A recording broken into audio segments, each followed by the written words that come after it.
What you're about to see is a real-life story, taken from the files of the police racket and bunco squads, business protective associations, and similar sources all over the country. It is intended to expose the confidence game, the carefully worked-out frauds by which confidence men take more money each year from the American public than all the bank robbers and thugs with their violence.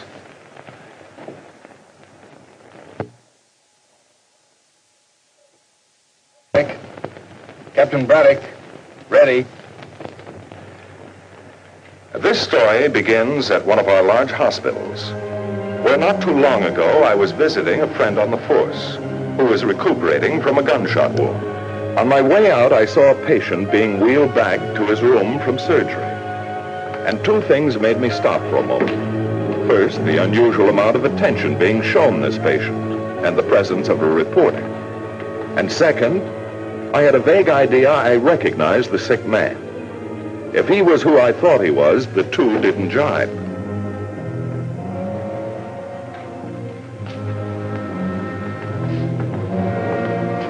Say, you're Captain Braddock, aren't you? Police department? Yeah, that's right.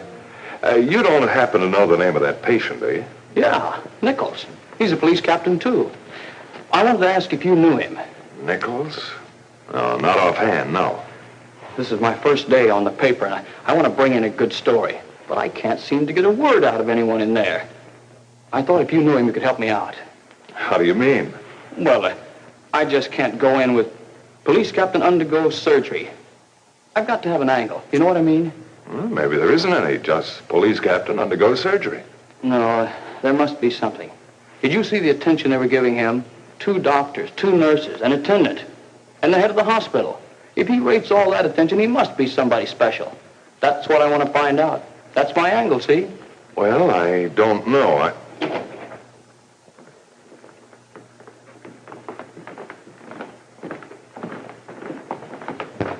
Mr. Harris, Captain Nichols is gone. Is that what you wanted to know? Gone, huh? Was he anyone special? I mean, besides being a police captain. Well, he'd been on the force for quite a while. At least I understand he had. He came here for a not too serious operation, and he failed to pull through. That's about all. Well, why all this fuss? Well, you might say that we accorded him the privileges of his rank. I see. You wouldn't talk to me before, sir. You or any of your staff. Is there some reason for this? I mean, is there anything that you couldn't tell me then that you could tell me now? Yes, there was. I don't suppose there's any harm in telling you now. When Captain Nichols came here, he asked to have his presence kept a secret. Secret? Why? He was up for promotion to the rank of inspector. If the department found out about his operation, which of course he was quite sure he'd pull through, they would have removed his name from the promotion list. As superintendent of the hospital, I saw no harm in keeping his confidence. I'm sure you understand. You won't quote me, will you? No, I can't use it. It's dead as an angle. Died with Nichols. Yes, I suppose it did. Well, Harris, stop by my office on the way out, and I'll give you the captain's full name and address and anything else like that you might want. Well, that's it. Police captain succumbs. Period. I thought sure there was an angle here. Something I could toss on the city desk and take a bow for. I'll give you it. Really? I'd sure appreciate it, Captain Braddock. What do you know about him? Plenty. First, his name wasn't Nichols. Come on over here where we can sit down.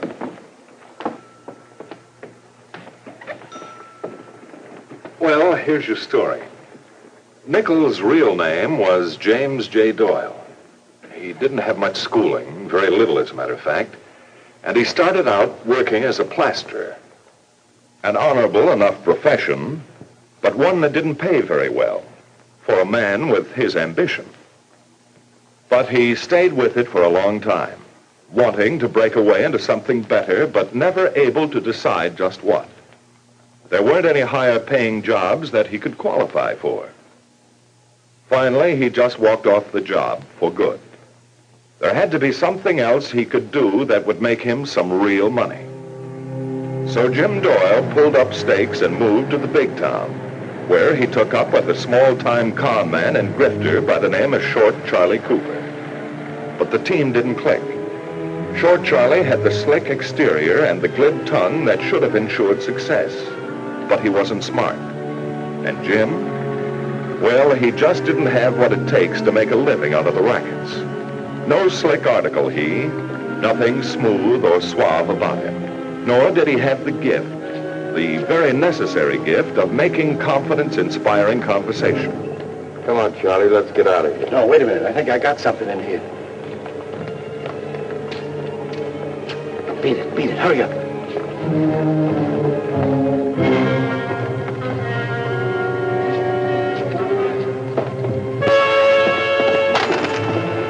I'm sorry. That's all right. Here you are, Sonny. I didn't drop them. Well, sure you did. No, they're yours. I didn't have any money in my hand when I came out. That's funny. Neither did I. Homeless money. How do you like that? Tell you what I'll do. I'll toss you for it, okay? Okay. What do you call? Heads. Heads. Heads it is. How about again? I've got nothing to lose. For a buck. A buck. What do you like this time? Tails. Tails. This must be your day, Sonny. And while Short Charlie Cooper worked the old two-headed coin dodge on the sucker, Jim Doyle waited to make his entrance. When Short Charlie lost $3, Doyle was supposed to stroll by, stop, watch a moment, and then, as a passerby unable to resist a little friendly gambling, get into the game and take the sucker for all he had on him. Say, you two, what's going on here? A cop. What's the matter with you, anyway? There goes $3. You're supposed to be nice, friendly, the teeth. Get the guy's confidence. Don't scare him away. Can I help it? A cop. You couldn't drift ice in the wintertime. Now, let's go home. Wait till my wife hears we lost again.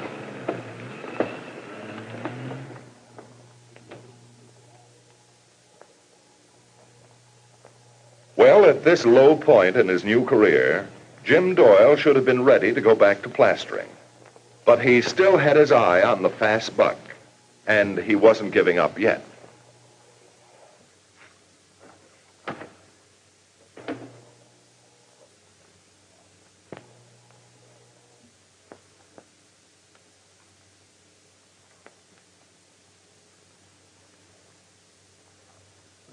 Charlie, I think I got an idea for some big dough. Something I can handle without lousing it up. Yeah? What? I just got the general ideas so far. I gotta work it out.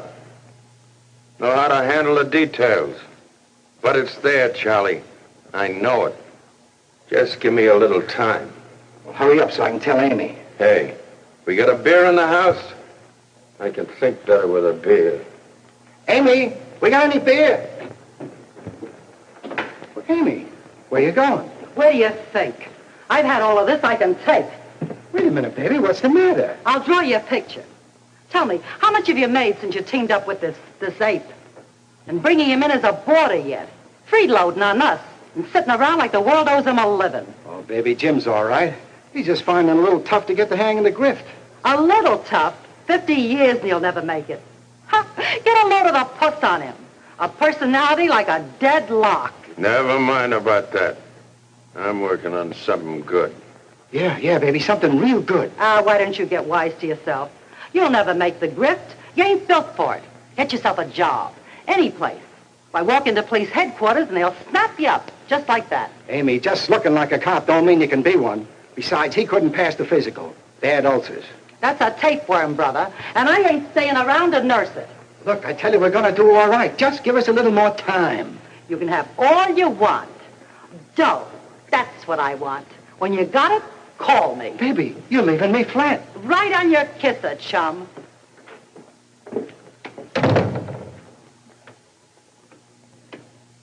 Well, are you thinking? The beer.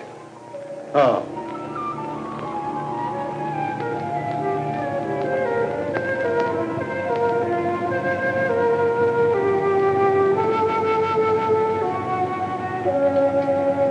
This is the last of it, so you better work it out.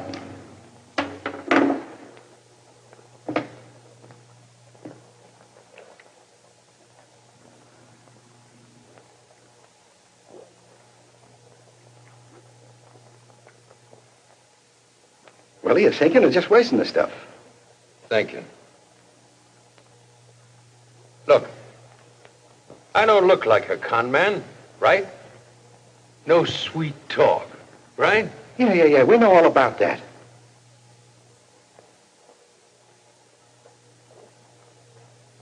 I look like a cop. Even your wife said it. Ain't that right? What's that got to do with it? What's the gimmick? The gimmick. The smooth guy gets his by using what old nature gave him. I'm gonna get mine by using what the old girl gave me. That's the gimmick. Oh, brother, you're going to join the force. You can't. You got ulcers, you told me. Besides, cops make peanuts. I thought this was going to be for big dough. Who said a cop? What else could I pass for besides a cop? A jerk, that's for sure. A fireman, huh? Captain Blaney of the fire department. Could I get away with it? Well, in the uniform, maybe. But where does the big dough come in? You run into a burning bank and drag it out. Is that it? Nah, you'd burn your fingers. My way it'll be a cinch. Now get me the phone book. And so Jim Doyle believed he had finally found a use for his own peculiar brand of talent. He was smart enough not to fight his manner and his appearance, but to capitalize on them. The bold front, the authoritative voice, the self-confidence. Whether, as Captain Blaney of the fire department, he could build a fat bank account for himself and his partner still remained to be seen. But he was ready to go to work and try.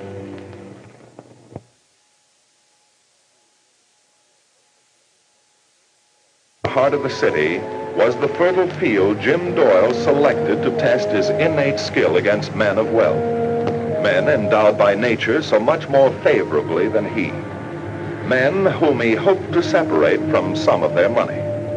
The motion picture industry was his particular goal. The offices of the exchanges, the producers of newsreels, sundry short subjects, and others in the film business who were subject to fire laws prohibiting smoking on the premises, piling film in office corners, leaving film lying around without approved fireproof containers, carting it uncovered through the halls, and so forth. Laws which were often broken in the rush of the day's business. Jim Doyle was up early the next morning trying out his plan.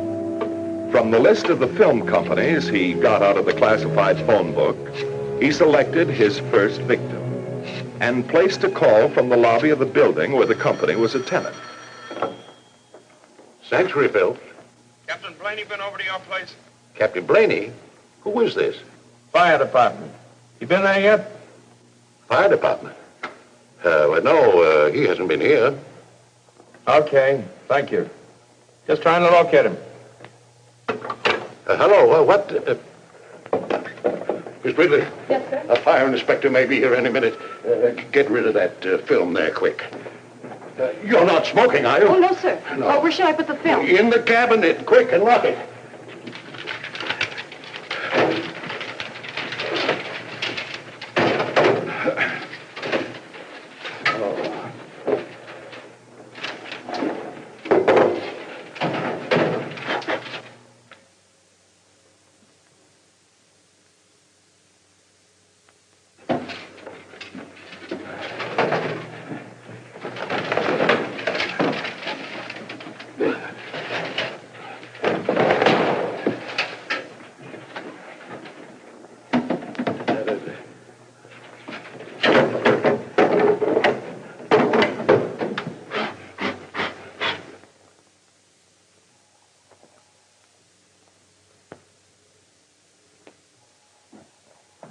Anything else? Quick now. I don't see anything. All right, get back to work. Get back to work. It's not only a fine. I could lose my job. Mr. Abaddon. Yes? What, if you want to smoke, go outside. Oh, yes.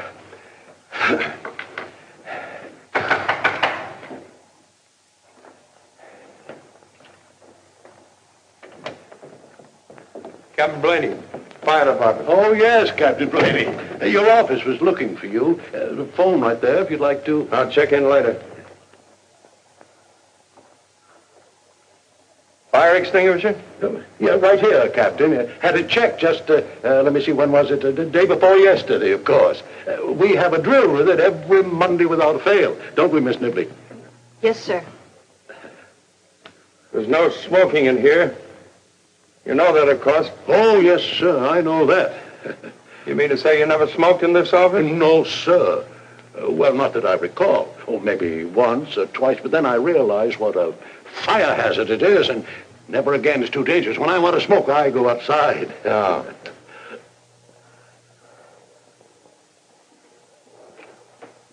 What do you keep in here? Oh, that's for stationery, Captain. We keep our stationery in there, don't we, Miss Nibley? Yes, it's a stationary cabinet. You keep it locked, huh? Yes, company books, you know.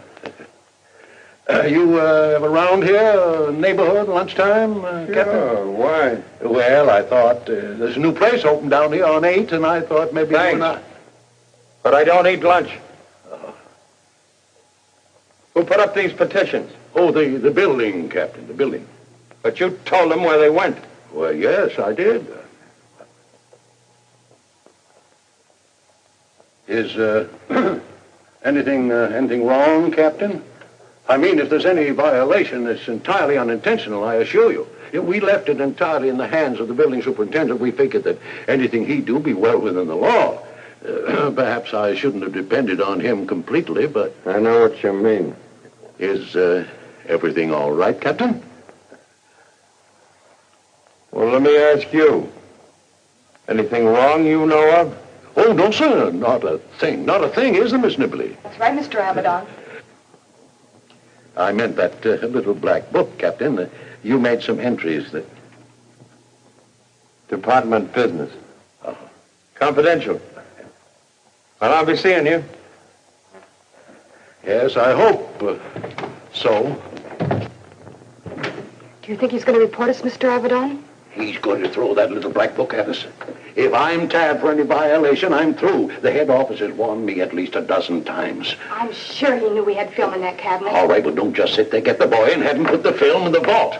And you see there's no more film brought in here. And no more smoke. You go outside when you want to smoke, understand? Yes, sir. Well, Jim Doyle's act went over with a bang.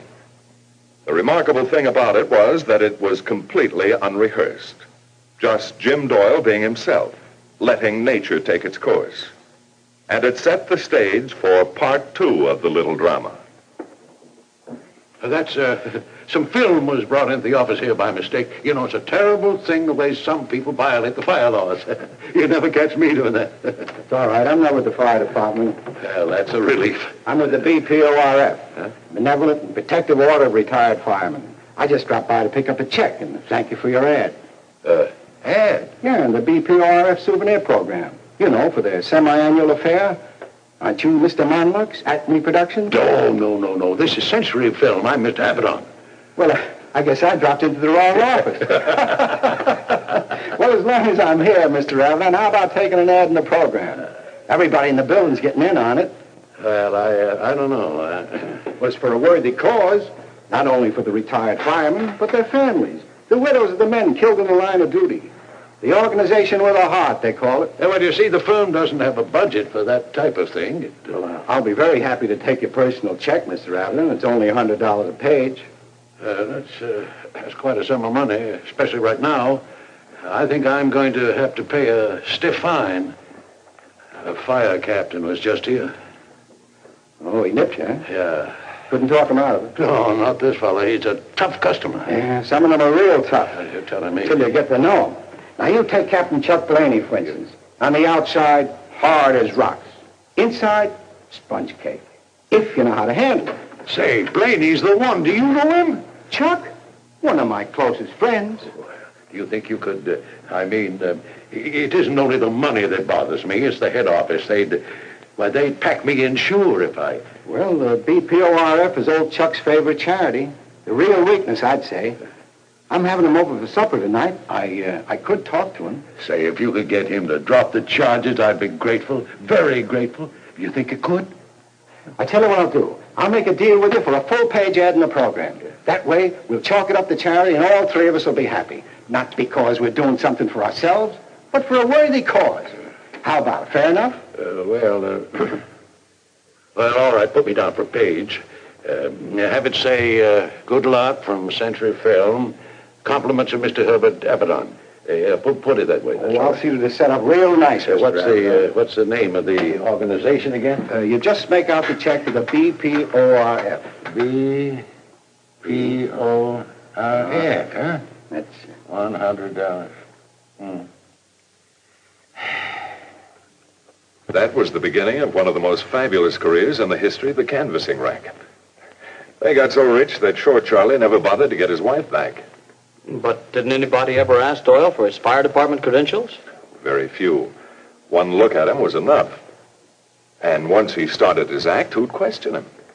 But some of them must have wanted proof that the captain would drop his charges before paying for their ads. A cinch. Doyle just came around again, thanked them for their contribution, and ripped the page out of the black book right in front of them. And if somebody wanted to see their ads in the program? How much does it cost to print one up? He checked in here as a police captain to keep his identity a secret, not his illness. How long did he work this thing? Quite a few years. And the field was almost unlimited. There are about 50 cities with film districts, and I don't know how many film companies in each, and many other businesses subject to fire laws as well. Like chemical companies and people that make explosives. Yeah, and they were all Jim Doyle's pigeons.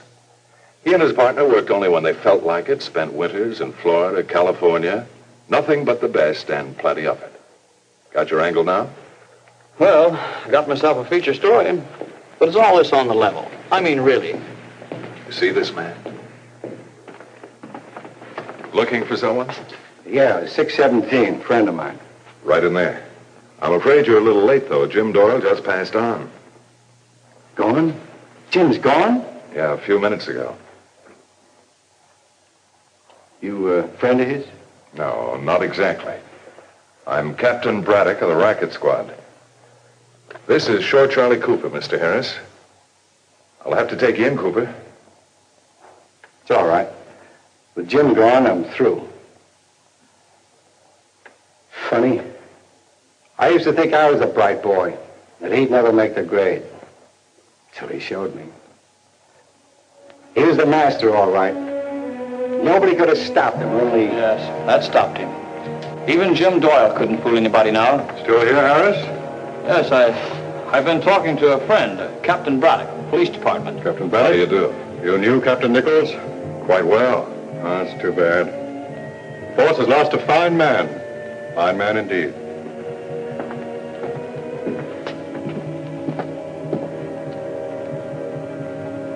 So Jim Doyle couldn't fool anybody now, huh? Well, I'm ready.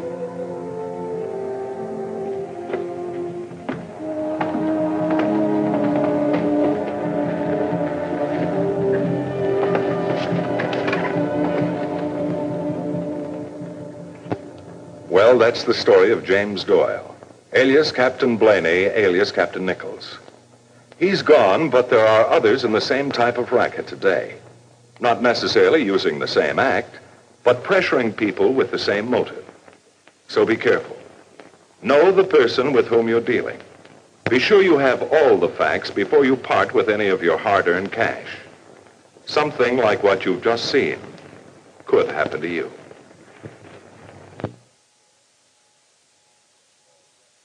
Closing this case now, or rather the courts will, but there'll be others, because that's the way the world is built.